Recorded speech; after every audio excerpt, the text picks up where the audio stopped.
All right, everybody, this is the final issue of the wonderfully delightful series known as the Destructor, and I am just a little bit nervous because, as you guys can see, this one looks significantly different from the others. Not that much different, but Doomsday -1, and now for some reason he's shooting laser beams out of his fists. Kill the surface dweller, kill him now, and it's some kind of post-apocalyptic caveman thing. And if you'll see, the new author is Jerry Conway. So it's still Steve Ditko drawing, obviously, but Jerry Conway is writing it. And I feel like we're not going to get the ending that we probably deserved. On their home turf in Chicago or Los Angeles, Bert Fischner and Leo Gromack are considered tough. They're feared because they're deadly. But here in the shadowed caverns located in the hills of New Mexico, these gangland killers are like sharks out of water. And though they wear infrared goggles to see in the pitch darkness, they lack the night sense of a beast, a sense possessed by the Destructor, who is about to use it to destroy. He's here, Burst. I can almost feel him breathing down my neck. You're dreaming, pal. The Destructor ain't within 10 miles of this place. We've been chasing around on a blasted wild goo. Gawk.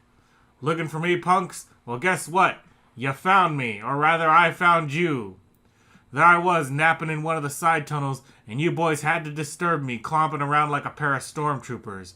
Didn't you know I'm a sensitive fella? The way my body works, I can't rest if everything around me isn't just right. You know, like an animal setting up a nest. No one around here is bulletproof, not even me, and I told you to watch it. So much for him. You wouldn't be planning anything, huh, friend? You're talking a little too much, buddy.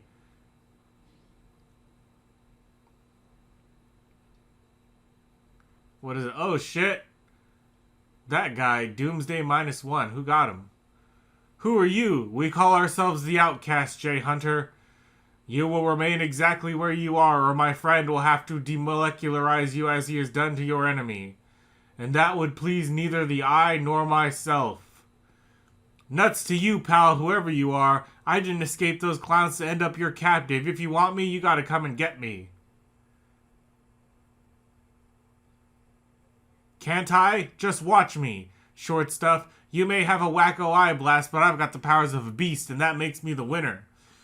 Sister Siren, sing your drink song before we have to commit violence. Cat-like, the Destructor recovers from his flying head kick, lands on one foot, and suddenly hears a burst of music in his brain. Vocal music rising from the throat of Sister Siren. Music that is weirdly seductive. A melodious, luring strain that slowly gains control of Jay Raven's mind. Jay Raven? His name is Jay Hunter. Raven was the bad guy. Oh, fuck. This is bad. Well, she took him out. God, look at her face. She looks ridiculous. But she did. She took his ass out. So that's that. Life signs are good. He's coming around. Welcome back to reality, Jay Hunter. There we go. They got it right this time. Where am I? What is this weird place? Naturally, you will find our world strange, Jay Hunter, for our parents abandoned the culture from which you sprang, devising a new culture, a culture to which we were born. Good for you, lady. As far as I'm concerned, you can take your junior Star Trek set and shove it. I want out. One moment, youth. Cronus has ordered you to remain. Tough. Nobody tells me what to do, especially not a freak like you.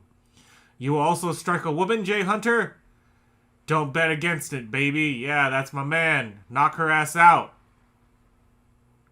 She is an outcast, Jay Hunter, as are we all, even you yourself. Oh yeah, maybe you didn't notice, friend, but I've got the right number of eyes, hands, and legs. I'm no freak. True, outwardly you are, but unwardly you are one of us. You have powers and abilities far beyond those possessed by mere mortals. You are an outcast. The hell I am.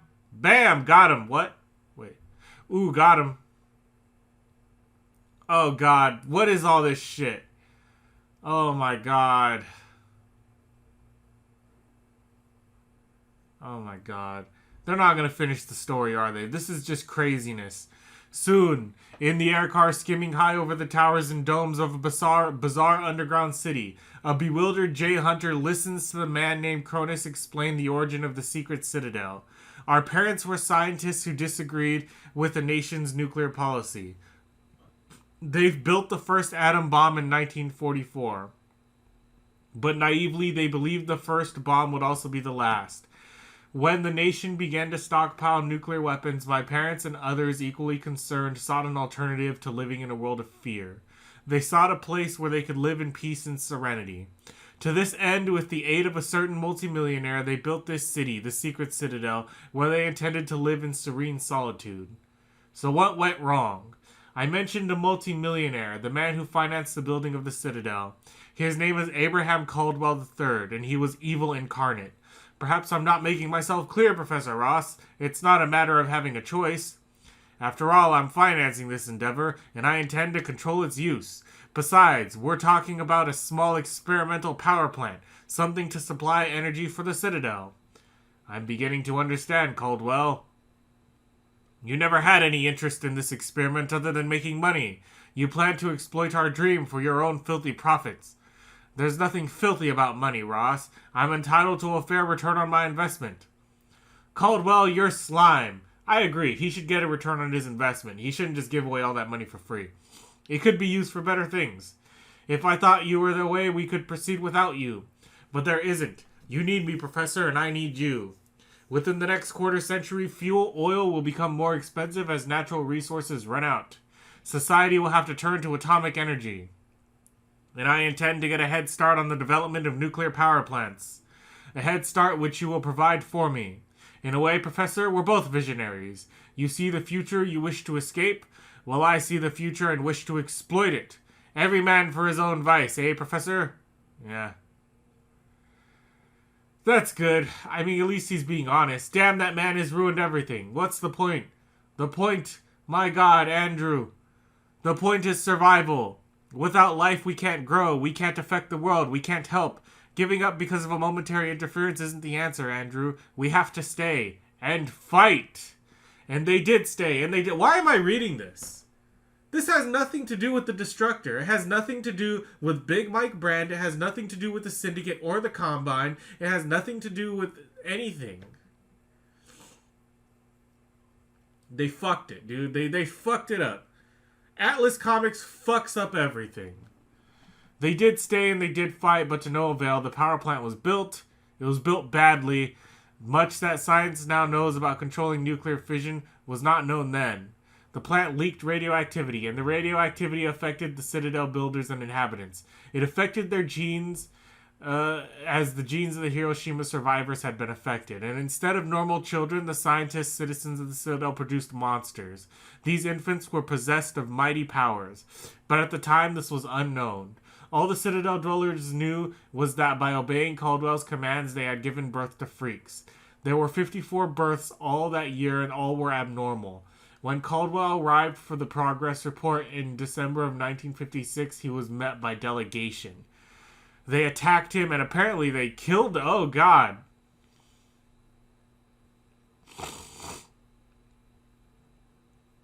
Well, that ended badly. When it was over, Caldwell and his aides were dead.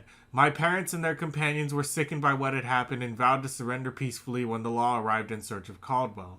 But the law never came. The secret Citadel remained a secret because Caldwell had never reported its existence even to his own board of directors. Only he and the men who were with him knew about the project. And when they died, the secret died too. It's the truth, Jay Hunter. For almost 30 years you've lived in this cavern alone and untouched by modern civilization. As time went by and our parents died, we became infirm. We, their children, simply assumed control of the Citadel. We all possess certain powers, some of which you've seen. For example, I can control the fabric of reality, which allows me to transport people into other dimensions, as I did to you a short time ago. Only one thing still puzzles me, Cronus. How come you jokers know my name? Because among other things, we are telepaths. We ain't nobody gonna believe this in Newark. Yeah, whatever, okay. What does any of this have to do with anything? We're home, General Thompson, right on schedule. I don't care, Lieutenant. I don't think like sneaking around on back roads like a damn spy. In the future, I'd appreciate it if you'd arrange for a helicopter to pick us up at an airbase. We're traveling by car for security reasons, General.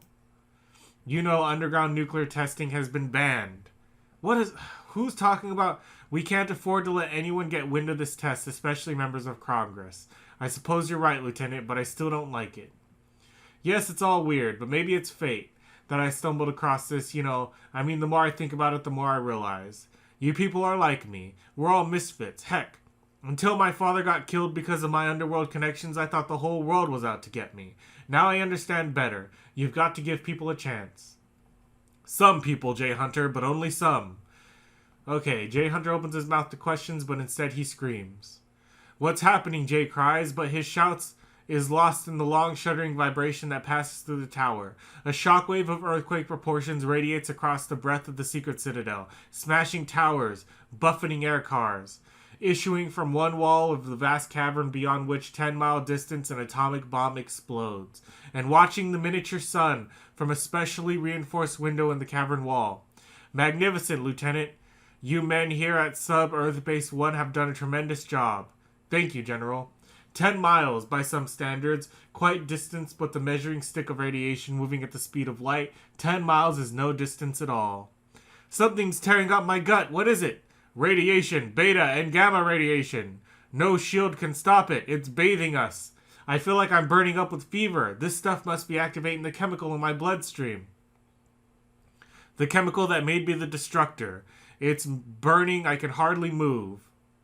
Kaboom! Oh, now he has fire powers? That's okay. Jay Hunter. He appears injured, Cronus, in that strange power burst he emitted before he fell unconscious. I think I understand, Sister Siren. He mentioned a chemical in his blood. The radioactive bath may have affected it somehow. We'll have to wait and see. For if what I suspect is true, we may have gained a new soldier for our army. 2 days later, as the sun sends a wave of heat across the Arizona sky. I must be crazy letting you talk me into this. The base is due east, Jay. Me, a guy from New Jersey slums attacking the whole U.S. Army. You and the Eye will reach the base by nightfall. Together you will knock out the radar system and then we will arrive by air car. Okay. Because the atomic tests at the base will destroy the Citadel and the rest of this country. Already these tests have weakened the Earth's crust in this area. If the detonations don't stop, the entire Southwest will collapse like a house of cards. Will they succeed, Cronus? Pray that they do, my sister, for if they fail, if Jay Hunter fails, then the secret Citadel is doomed, and so is the world. To be continued in the next issue, The Man with the Golden Bomb, which does not exist. We never got an ending. We don't know what happened to the Syndicate. We don't know what happened to the Combine. Man, that sucks. I was happy. The Destructor made me happy for like a minute. I had it. It was wonderful. I was having a blast. I was watching. I was reading. It was fucking great. And then they just threw it away like Atlas Comics always does. They fucking threw it away. Whatever. That's why they're a defunct company. I mean, that's the whole point of this playlist, really, in the end. That's why I'm so obsessed with finishing it, is to show these sort of doomed projects so that, like, we can learn from it, so that we can make better comics. Oh my god, I wish. God. I'm not gonna do it. Fuck it. Okay, so this is the end of the Destructor. After this, there is literally only one more series. I'm not going to tell you what it is, but that's it. One more series, and it's 4 issues long, so that is it. 4 more issues, and we are done with the entire Atlas Comics playlist.